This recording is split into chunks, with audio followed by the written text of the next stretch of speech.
ये एक आपको पेपर दिया जाता है जिस पे आपने सिर्फ अपने क्वेश्चन के जो आंसर्स हैं वो मार्क करने होते हैं। जैसे कि ये वीडियो में आपको नज़र आ रहा है।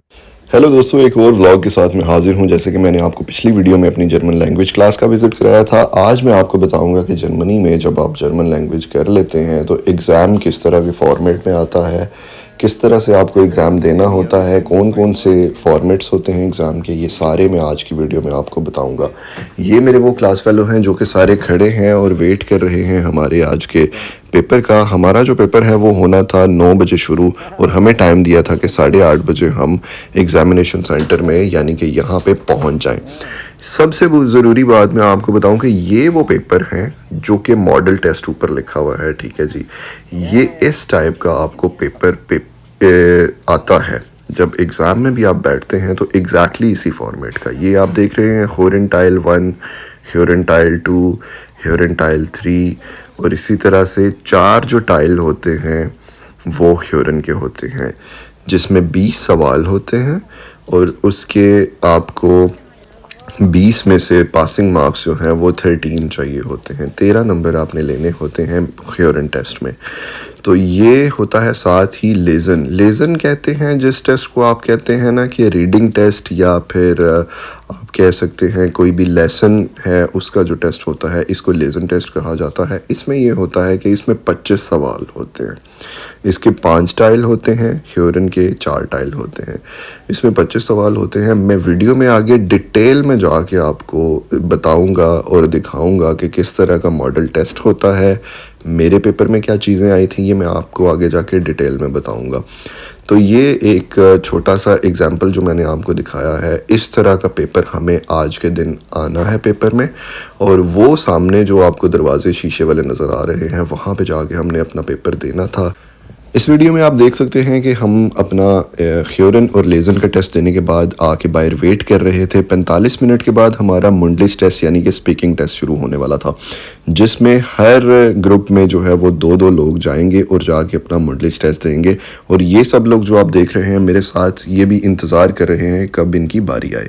ये जो एग्जामिनेशन सेंटर आप देख रहे हैं, बिल्कुल यहीं पे बैठ के हमारा पेपर हुआ था। और ये जो 2-2 लोग नज़र आ रहे हैं, ये 2 नहीं, हर बेंच पे एक बंदा बैठा था। और यहाँ पे मुझे अपना मोबाइल जमा करवाना था और मुझे जाना था मुंडलिस टेस्ट के लिए। तो जैसा कि मैं आपको वीडियो में दिखा रहा था कि वो नोट्स थे, और ये एक बुक है जो कि आप अगर A2 की या B1 की तैयारी कर रहे हैं तो ये बुक आपके पास होना बहुत ज़रूरी है। ये बुक आप ख़रीद भी सकते हो, और अगर आप जर्मनी में हो तो आप लाइब्रेरी से ये बुक ले भी सकते हो। इसमें सारे ये ह्योरन टाइल जो है वो दिए हुए होते हैं, और उसके अलावा सबसे इम्पॉर्टेंट चीज़ इसमें ये होता है कि ये मॉडल टेस्ट दिए हुए होते हैं। जैसा कि दोस्तों आपने व्लॉग में देखा कि मेरा एग्ज़ाम का डे था और मैंने एग्ज़ाम जाके दिया। क्योंकि मैं अंदर जाके वीडियो नहीं बना सकता था, लेकिन मैंने यही सोचा कि मैं एग्ज़ाम देने के बाद आपको सारी चीज़ें डिटेल में बता दूंगा कि किस तरह से क्वेश्चंस आते हैं पेपर में, किस किस्म के क्वेश्चंस आते हैं, कितने फॉर्मेट होते हैं। ये वीडियो उन लोगों के लिए है जो B1 देना चाहते हैं, ये B1 वालों के लिए है जो कि जर्मनी में आके देना चाहते हैं, या जिनका ये प्लान है कि हम डेटा सेट का B1 एग्ज़ाम देना चाहते हैं। ये वीडियो उनके लिए है। शुरू करते हैं अपनी वीडियो, ज़्यादा देर नहीं करते। B1 का जब डेटा सेट का आप पेपर देना चाहते हैं तो आपके पास कुछ इस तरह के पेपर्स आते हैं। ये एक आपको पेपर दिया जाता है जिस पे आपने सिर्फ अपने क्वेश्चन के जो आंसर्स हैं वो मार्क करने होते हैं। जैसे कि ये वीडियो में आपको नज़र आ रहा है, ये डिफरेंट टाइल लिखे हैं, और इसी में ये जो आपको ये डॉट्स नज़र आ रहे हैं, इसको आपने क्रॉस करके फिल करना होता है। यूं फिल नहीं करना होता, इसमें आपने एक्स लिखना होता है इस डब्बे में। मतलब आपके टाइल 1 में जो 3 ऑप्शंस दिए गए हैं उनमें से जो भी ठीक सवाल का जवाब होगा आपको वो यहाँ पे A, B या C में से कोई भी मार्क करना होगा। तो इस तरह की एक शीट दी जाती है, यहाँ पे आपका नाम लिखा हुआ होता है, यहाँ पे आपको अपनी एग्ज़ाम की डेट लिखनी होती है और साथ अपने सिग्नेचर करने होते हैं। ये पेज जो है ये कंप्यूटर में डाल के चेक किया जाता है पेपर। इसके आंसर जो है वो कंप्यूटराइज इसको चेक किया जाता है। उसके अलावा जो क्वेश्चन पेपर आपको दिया जाता है वो भी मैं आपको बताता हूँ कि किस किस्म के क्वेश्चन पेपर्स होते हैं। यहाँ पे डेटा सेट में आपके ह्योरन का और लेज़न का और श्राइबन का ये टेस्ट एक साथ में होता है, फिर थोड़ी सी ब्रेक होती है और फिर उसके बाद आपका जो है वो मुंडलिश टेस्ट होता है जिसको स्पीकिंग टेस्ट कहते हैं। ह्योरन, लेजन और श्राइबन में से आपने श्राइबन कहते हैं कि लेटर लिखना या ईमेल लिखना, और ह्योरन कहते हैं सुनने वाले टेस्ट को, लेजन कहते हैं कि पढ़ के सही से जवाब जो है उसको देना। जैसे मैंने आपको ये पेज में दिखाया कि ये जो चीज़ें नज़र आ रही हैं ये ह्योरन टेस्ट के हैं। इसी तरह से इसको बैक साइड से देखेंगे तो ये लेजन टाइल के ये डब्बे हैं। ह्योरन के जो हैं वो 3 टाइल होते हैं। ऑडियो जो है वो एग्ज़ाम में एक ही दफ़ा प्ले की जाती है, वो रिपीटली प्ले नहीं की जाती। उसमें से ही आपको सुनना होता है और आपको अपना जवाब जो है वो इस पेपर पे मार्क करना होता है। उसके अलावा आप अपने क्वेश्चन पेपर जो कि इस टाइप का होता है उस पे भी अपना क्वेश्चन पेपर पे भी आप मार्क कर सकते हैं, लेकिन आपका जो फाइनल आंसर है वो इसी तरह से काउंट होता है। अगर आप एक आंसर लगा देते हैं और उसके बाद आप ये समझते हैं कि मैंने गलत जवाब लगाया, फिर आपको उस डब्बे को पूरा भर देना होता है और एक्स जो है वो नए डब्बे में लगाना होता है। ये आप जब एग्ज़ाम में बैठेंगे तो आपको एग्जामिनर बता देगा। अब ह्योरन में मैंने आपको बताया जैसे कि 3 टाइल होते हैं। पहला टाइल होता है 4 टाइल होते हैं टोटल, और इसी तरह से पहले टाइल में आपके 4 क्वेश्चंस होते हैं। दूसरा जो टाइल होता है उसमें जनाब आपके 5 क्वेश्चन होते हैं। फिर आपके पास जब तीसरा टाइल आता है उसमें आपके पास 2 तरीके से जैसे ये क्वेश्चन दिया हुआ होता है, इसमें आपने ये बताना होता है कि फ़र्ज़ करें आपको एक ऑडियो सुनाई जाती है कि 2 दोस्त आपस में बात कर रहे हैं, तो आपने ये पहले सुनना होता है क्या ये जो दो लोग आपस में बात कर रहे हैं ये दोस्ती हैं या कोई बॉस है और वो अपने कुलीग से बात कर रहा है। अगर 2 दोस्त होंगे तो आप उसको राइट या रॉन्ग बताएंगे, ट्रू या फॉल आप बताएंगे, क्या ये आंसर ट्रू है या ये फॉल्स है, ये जवाब जो है वो गलत है। तो पहले आपको ट्रू फॉल में बताना होता है, फिर आपको ये बताना होता है कि ये एक्चुअल में बात क्या कर रहे हैं, उन ऑप्शंस को आपने टिक करना होता है। तो इस तरह से ह्योरन टाइल के एंड पे जो होता है वो थोड़ा सा ये वाला जो है वो 3 क्वेश्चन जो होते हैं ये डिफ़िकल्ट होते हैं। ये 5-6 आपको यहाँ पे लाइनें लिखी हुई मिलती हैं, इनको आपने सुनना होता है और आपने 18, 19 और 20 में बताना होता है कि ए था, बी था या सी था। तो ह्योरन टेस्ट जो है ये हमेशा ऑप्शंस में होता है। इसी तरह अगर लेजन टेस्ट की आप बात करें, ये लेजन का कुछ मॉडल इस तरह से होता है। ह्योरन के 3 टाइल होते हैं, लेजन के 5 टाइल होते हैं। ह्योरन के टोटल मार्क्स जो होते हैं वो डेटा सेट में 20 मार्क्स होते हैं और लेजन टेस्ट जो होता है उसके 25 मार्क्स होते हैं। इन दोनों के मिला के जो है वो 45 मार्क्स होते हैं, जिसमें आपको ये दोनों टेस्ट पास करने के लिए 45 में से 33 नंबर लेना ज़रूरी होता है, 45 में से 33 नंबर लेना आपका ज़रूरी होता है। लेजन टेस्ट में जो 5 टाइल होते हैं उसमें भी आपको सेम चीज़ें जो है वो बताई जाती हैं कि आपको जो है वो ये सवाल दिए जाते हैं, उनके साथ ऑप्शंस दिए जाते हैं। राइट ऑप्शन जो है उसको आपने यहाँ पे फिल करके उसके बाद इस शीट पे, ये शीट बहुत ज़रूरी है, इस शीट पे आपको अपना आंसर लिखना होता है।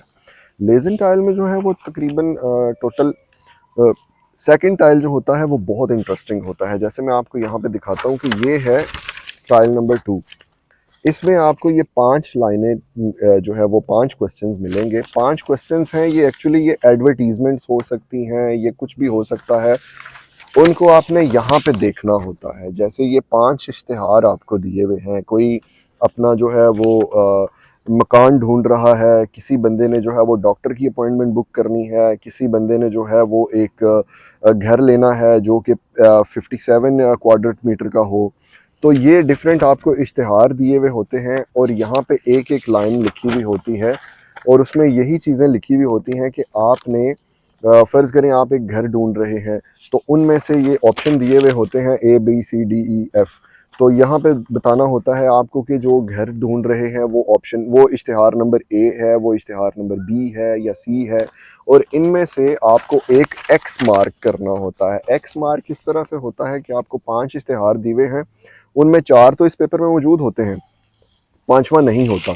फिर आपको देखना होता है कि ये जितने भी इश्तिहार दिए हुए हैं उनमें से कौन सा जो है वो यहाँ पे मौजूद नहीं था, उसको X कहते हैं। तो इस तरह के जो क्वेश्चंस हैं ये लेजन टाइल में आते हैं। अब इसके बाद आ जाते हैं कि श्राइबन यानी कि राइटिंग टेस्ट। उसमें हमेशा आपको डेटा सेट में 2 ऑप्शंस दिए जाएंगे। 2 तरह की ईमेल आपके सामने रखी जाएंगी, एक ईमेल हो सकती है, एक ख़त हो सकता है। जैसे कि ये जो मेरे पास क्वेश्चन पेपर है ये एक मॉडल टेस्ट है और इसमें एक ईमेल जो है वो ये दी गई हुई है कि मुझे अपने कोर्स की जो है वो अनमेल्डिंग करानी है, रजिस्ट्रेशन करानी है, और उसमें ये 4 चीज़ें जो हैं, ये 4 पुंक्त इन्हें कहते हैं, जर्मनी में 4 पुंक्त यानी कि 4 जो है वो टॉपिक्स होते हैं। इन चारों को आपने अपने हाथ में डिस्कस करना होता है, जैसे कि आप कोर्स की अनमेल्डिंग करा रहे हैं, किस स्कूल से करा रहे हैं, कितने अरसे के लिए करा रहे हैं और क्यों करा रहे हैं। इसी तरह दूसरा जो मेरे पास ऑप्शन है उसमें ये लिखा हुआ है कि आप जिस बिल्डिंग में रहते हैं, आपके जो हमसाए हैं वो वहाँ पे उस बिल्डिंग में बहुत ज़्यादा गंद डालते हैं, तो आपको अपने मालिक मकान को ये खत लिखना होता है कि वो जो है बिल्डिंग की सफाई कराए, और उसमें आपने ये 4 चीज़ें ये जो दी हुई होती हैं, 4 ऑप्शंस, ये ग्रुंड फॉर इरे श्राइबन के आपके लिखने की वजह क्या है वो आपने बतानी होती है। उसके अलावा आपने बतानी होती है कि कब से ये मसला आप फील कर रहे हैं, और आप ये भी बताएंगे कि कितनी देर में आप चाहते हैं कि ये सफाई हो जाए। जो जो चीज़ें खत में लिखी जाती हैं वो चीज़ें लिखनी होती हैं। ये खत जो होता है ये 20 नंबर का होता है। खत में पास होने के लिए आपको 20 में से 15 नंबर लेना ज़रूरी होता है। ये 3 टाइल थे, ह्योरन का, लेजन का और श्राइबन का। मज़ीद अगर आपका कोई क्वेश्चन हुआ तो आप वीडियो में मेरे से पूछ सकते हैं कमेंट सेक्शन में, मैं कोशिश करूँगा कि आपको जवाब दूँ। अब नेक्स्ट आ जाते हैं मुंडलिस टेस्ट में। मुंडलिस टेस्ट में आपको सबसे पहले जाके, उसमें भी 3 टाइल होते हैं। पहले में जाके आपको अपना इंट्रोडक्शन करवाना होता है, आपको अपना नाम बताना होता है, आप कहाँ पे रहते हैं, आप कहाँ से आए हैं, आप क्या काम करते हैं, आपकी हॉबीज़ क्या हैं और आप कौन कौन सी लैंग्वेज बोलते हैं। ये सारा इंट्रोडक्शन आपको जर्मन ज़ुबान में देना होता है। ये होता है टाइल नंबर 1। इसको क्लियर करने के बाद दूसरा टाइल आपके पास आता है ये बिल्ड बिश्राइबुंग। ये जैसे कि आप तस्वीर देख सकते हैं, इसमें एक लड़की बैठी हुई है सोफे पे और उसके हाथ में जो है वो चाय वाला मग था। अब इस बिल्ड को आपको जर्मन में टाइल 2 जो होता है उसमें आपको ये जर्मन में बिल्ड बिश्राइबुंग यानी कि बिल्ड को बताना होता है, डिस्क्राइब करना होता है कि आप ये बताएंगे कि मैं इस तस्वीर में, जर्मन ज़ुबान में आप बताएंगे कि मैं इस तस्वीर में देख रहा हूँ एक लड़की बैठी है, उसने ये कपड़े पहन रखे हैं, वो सोफ़े पे बैठी हुई है, मेरे ख्याल में वो अपने लिविंग रूम में बैठी हुई है। ये सारी चीज़ें आपको बतानी होती हैं। उसके बाद जब आप ये बता लेते हैं तो आपको जो एग्ज़ामिनर होता है वो इसमें से 2-3 सवाल करता है। जैसे वो ये सवाल कर सकता है कि आप अपने फ़ारिग वक्त में क्या करते हैं, और आपके मुल्क में भी लोग यहाँ पे घर में बैठ के ऐसे फ़िल्में देखते हैं या सारे सिनेमाज़ ही जाके देख सकते हैं। तो 2-3 क्वेश्चन जो है, 2-3 सवाल जो हैं वो आपका एग्ज़ामिनर आपको बिल्ड में से करता है। इसी तरह से जब आप अपना इंट्रोडक्शन दे लेते हैं उसमें से एग्ज़ामिनर आपको 1-2 सवाल करता है कि आप जर्मनी में क्यों आए हैं, या आपने जर्मनी में और अपना जो मुल्क था उसमें क्या डिफरेंस देखा है। इसी तरह से जो तीसरा टाइल होता है, ये स्पीकिंग का जो तीसरा टाइल होता है उसमें ये होता है कि आपको अपने पार्टनर के साथ, हमेशा टेस्ट में 2 लोग जाते हैं, ये मैं आपको बता दूं, मतलब मैं जाऊंगा, मेरे साथ एक पार्टनर होगा, वो जाएगा, और तीसरे में हमें एक पेपर दिया जाएगा, वो अभी मेरे पास मौजूद नहीं है। उस पे ये लिखा हुआ होगा कि जैसे आप एक छुट्टियों पे जाने का एक टूर प्लान कर रहे हैं, या आपका वन का कोर्स कंप्लीट हो गया है तो आप अपने सारे कुलीग्स को मिलना चाहते हैं, या फिर आप किसी शादी पे इनवाइटेड हैं, वहाँ जाना चाहते हैं, या आपका कोई दोस्त बीमार है उसका पता लेने जाना चाहते हैं। तो उसमें आपको 3-4 सवाल आपको दिए हुए होते हैं। उन सवालों को आपने अपने पार्टनर के साथ जो है वो डिस्कस करना होता है। इस तरह से कि फ़र्ज़ करें मेरे पास जो मेरे पेपर में आया था, हम लोग जो है वो एक मार्केट में जाके कुछ ख़रीदना चाहते हैं, तो मैं अपने पार्टनर को कहूँगा, हेलो आप कैसे हो, मैं भी ठीक हूँ, क्या आपके पास वक्त है कि हम फ़लाँ दिन में मार्केट में जा सकते हैं शॉपिंग करने। अब वो बताएगा कि हाँ मेरे पास इस दिन में फ़लाँ फ़लाँ टाइम में मेरे पास वक्त है। फिर मैं उसको पूछूंगा कि क्या तुम मेरी शॉपिंग करने में मदद कर सकते हो, वो बताएगा बिल्कुल मैं मदद कर सकता हूँ। इसी तरह से मेरे जो एग्ज़ाम में ईमेल आई थी वो 2 ईमेल्स थी। एक ये था कि आपकी एक कोर्स ग्रुप की जो स्टूडेंट है उसको ड्रॉप करना पड़ रहा है कोर्स, क्योंकि उसकी कोई पर्सनल प्रॉब्लम है, तो उसको खत लिखना है। और दूसरा जो मेरे पास ईमेल आई थी वो ये थी कि आपका एक जानने वाला है जिसको एक मोबाइल ख़रीदना है, तो उसकी आप मदद करें। इस तरह से ईमेल्स मेरे साथ एग्ज़ाम में जो मेरे पास आई थी। और जो मैंने आपको स्प्रेक्शन टेमा बताया है वो ये है कि मुझे शॉपिंग करने के लिए जाना था, और मुझे कुछ ख़रीदारी करनी थी, और मुझे अपने पार्टनर को ये पूछना था कि वो कब मेरे साथ जा सकता है। इसी तरह से मैं उसको सवाल करूँगा, वो जवाब देगा, वो सवाल करेगा, मैं जवाब दूँगा। तो ये कुछ इस तरह से लैंग्वेज टेस्ट जो होता है, और लैंग्वेज टेस्ट जब आप दे देते हो तो तकरीबन हफ्तों में आ जाता है, मतलब 4 हफ्तों में या 6 हफ्तों में आपका रिज़ल्ट जो है वो आ जाता है। तो मज़ीद आपका कोई भी जर्मन लैंग्वेज से रिलेटेड, टेस्ट से रिलेटेड कोई सवाल हुआ तो आप कमेंट सेक्शन में पूछ सकते हैं। आई होप कि ये वीडियो आपके लिए इन्फॉर्मेटिव होगी और आपको ये वीडियो देखने का मज़ा आया होगा। चैनल को सब्सक्राइब कर दें और अपना बहुत सारा ख्याल रखें। टेक केयर एंड अल्लाह हाफ़िज़।